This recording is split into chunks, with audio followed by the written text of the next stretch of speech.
आयुष्याच्या एका अशा वळणावर जिथे माणूस स्वतःला पूर्णपणे एकटं समजायला लागतो, तिथे कधीकधी भावनांचे असे काही खेळ सुरू होतात की चांगल्या वाईटाची पारख करणं कठीण होऊन बसतं. अशीच एक अंतर्मुख करायला लावणारी आणि डोळ्यात अंजन घालणारी कहाणी आहे 52 वर्षाच्या मेघाची. आज घडीला मेघा एकाकी आयुष्य जगत होती. 10 वर्षापूर्वी एका भीषण रस्ते अपघातात तिच्या पतीने जगाचा निरोप घेतला होता. त्या एका अपघाताने मेघाचं हसतं खेळतं जग एका क्षणात उद्ध्वस्त केलं होतं.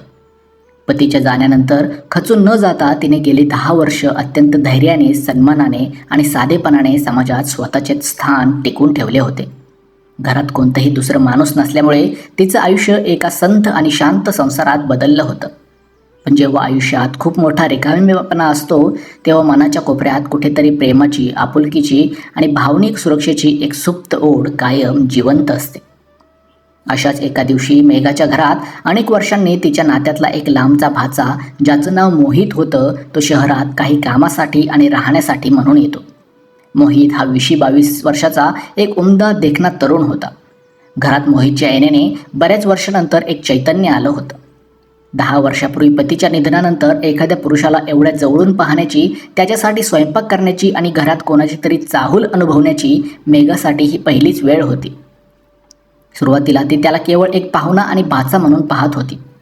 पण वय वर्ष 52 असूनही तिच्या मनातल्या स्त्रीसुलभ भावना पूर्णपणे संपलेल्या नव्हत्या, तर त्या केवळ पतीच्या विरहाच्या आणि एकाकीपणाच्या दडपणाखाली दबलेल्या होत्या. एक दिवस घरात एक अशी अनपेक्षित घटना घडते ज्याने मेघाच्या संयमाचा बांध तुटतो. मोहित बाथरूममध्ये आंघोळ करत असताना दरवाजा अपुरा लावलेला असतो आणि मेघाची नजर अचानक त्याच्या उघड्या शरीरावर पडते. 10 वर्षापासून पुरुषाच्या स्पर्शाला, सहवासाला आणि प्रेमाला पारखे झालेल्या मेघाच्या मनात एक क्षणी एक वेगळंच आकर्षण आणि सुप्त वासना जागृत होते. ती त्या आकर्षणाच्या प्रबळ प्रवाहाखाली स्वतःचा विवेक विसरून जाते. मोहितच्या लक्षात मेघाच्या नजरेतील तो बदल येतो आणि तिच्या मनातील ओढ तो लगेच ओळखतो. तो अत्यंत हुशार आणि धूर्त होता. त्याने मेघाच्या या असहाय्यतेचा, तिच्या वयाचा आणि घरातल्या एकांताचा गैरफायदा घेण्याचं ठरवलं. त्याने हळूहळू मेघाच्या जवळ यायला सुरुवात केली आणि मेघानेही त्या नात्यातील सर्व मर्यादा ओलांडून मोहितला स्वतःच्या जवळ येऊ दिलं. काही काळासाठी मेघाला वाटलं की तिच्या आयुष्यातील तो 10 वर्षाचा एकटेपणा घालवण्यासाठी एक सोबती मिळाला आहे. पण वासनेच्या आणि आकर्षणाच्या अंधारात घेतलेला प्रत्येक निर्णय हा शेवटी विनाशाकडेच नेतो, याचा प्रत्यय मेघाला लवकरच येणार होता. मोहितने मेघाच्या या विश्वासाचा आणि भावनिक कमकुवतपणाचा अत्यंत क्रूरपणे फायदा घ्यायला सुरुवात केली. काही दिवस उलटल्यानंतर मोहितचं खरं रूप समोर आलं.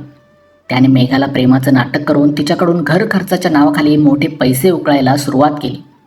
एवढंच नाही तर एक दिवस जेव्हा मेघा घरात नव्हती, तेव्हा मोहितने तिचं लॉकर उघडून अनेक वर्षाचे कष्टाचे सोन्याचे दागिने आणि बँकेची कागदपत्रे चोरली.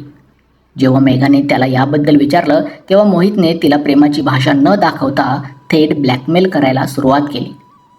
त्याने अत्यंत निर्लज्जपणे सांगितलं की जर तिने पोलिसात जाण्याचा प्रयत्न केला तर तो त्यांच्यातील त्या खाजगी संबंधाबद्दल संपूर्ण समाजात आणि नातेवाईकामध्ये वाच्यता करेल आणि तिची उरली सुरली इज्जत धुळीस मिळवेल. आपल्याच रक्ताच्या आणि नात्यातल्या एका मुलाने आपल्या भावनांचा खेळ करून आपल्याला अशा वळणावर आणून सोडलं आहे, हे पाहून मेघाच्या पायाखालची जमीन सरकली. तिने ज्या मोहितला आपल्या एकांताचा सोबती समजलं होतं, तो प्रत्यक्षात तिच्या आयुष्याला आणि प्रतिष्ठेला संपवायला आलेला एक शिकारी होता. त्या क्षणी मेघाला एक स्वतःचीच प्रचंड किळस वाटू लागली. वय वर्ष 52 असलेल्या एका सुशिक्षित आणि समाजात पत असलेल्या स्त्रीने, जिने 10 वर्ष पतीच्या निधनानंतर स्वतःला सांभाळलं होतं, तिने केवळ एका क्षणाच्या आकर्षणापोटी स्वतःचं संपूर्ण आयुष्य पणाला लावलं होतं. या विचाराने ती आतून पूर्णपणे तुटली. तिच्या मनाला पश्चातापाची अशी काही आग लागली की ती स्वतःला आरशात पाहायला देखील लाजत होती. अखेर मेघाने रडत बसण्याऐवजी एका मोठ्या हिमतीने स्वतःला सावरलं. स्वतःची चूक मान्य करून झालेला अपमान गिळून तिने समाजाची आणि बदनामीची भीती बाजूला ठेवली. तिने अत्यंत धाडसाने पोलिसात जाऊन मोहित विरुद्ध तक्रार केली. मोहितला त्याच्या कर्माची शिक्षा झाली आणि पोलिसांनी त्याला अटक केली. पण मेघाच्या मनावर झालेली ती जखम आणि स्वतःबद्दल वाटणारी ती किळस आयुष्यभरासाठी एक कायमचा डाग बनून राहील. या कथेचा हाच एक अत्यंत गंभीर आणि मोलाचा संदेश आहे की आयुष्यात कितीही एकटेपणा आला तरी एका क्षणाचे शारीरिक किंवा मानसिक आकर्षण तुमच्या संपूर्ण आयुष्याची कमाई आणि सन्मान उद्ध्वस्त करू शकते.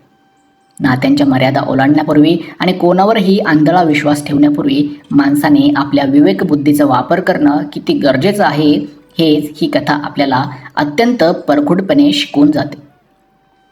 पैशांची किंवा वस्तूंची झालेली फसवणूक माणूस भरून काढू शकतो, पण स्वतःच्या नजरेत उडालेला स्वतःचा विश्वास हा कधीही परत मिळवता येत नाही.